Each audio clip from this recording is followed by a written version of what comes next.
upate kujua hakuna kinachotendeka katika dunia hii ila kwa amri ya Mungu, na hakuna jambo lolote ambaye itakufika wewe mpaka Mwenyezi Mungu ametaka. Lan yusibana illa ma kataba Allahu lana huwa maulana wa ala Allahi falyatawakkalul mu'minun. Ndio unaona usipojua hii kwamba hakuna kitu itanifika mimi wala itanidhuru wala itanisibu mpaka Mungu ametaka. Ukiwa na itikadi kama hii, wewe huwezi kwenda kwa waganga wala kwa wachawi, wala huwezi kuamini vitu ambavyo havipo, havina uwezo. Ukampa jini uwezo mkubwa sana kwamba ana uwezo wa kummaliza mtu, ana uwezo wa kumpagawa mtu. Hii uwezo hana. Na ndio yeye mwenyewe ameitaja katika surati Ibrahim aya nambari 22, anasema wama kana li alaykum min sultanin illa an da'awtukum fastajabtum li.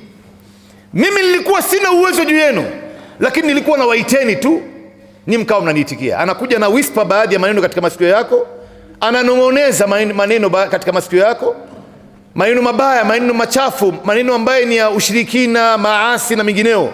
Wewe ukiyatekeleza hayo, umempa uwezo ambaye hana, lakini hana uwezo juu yako.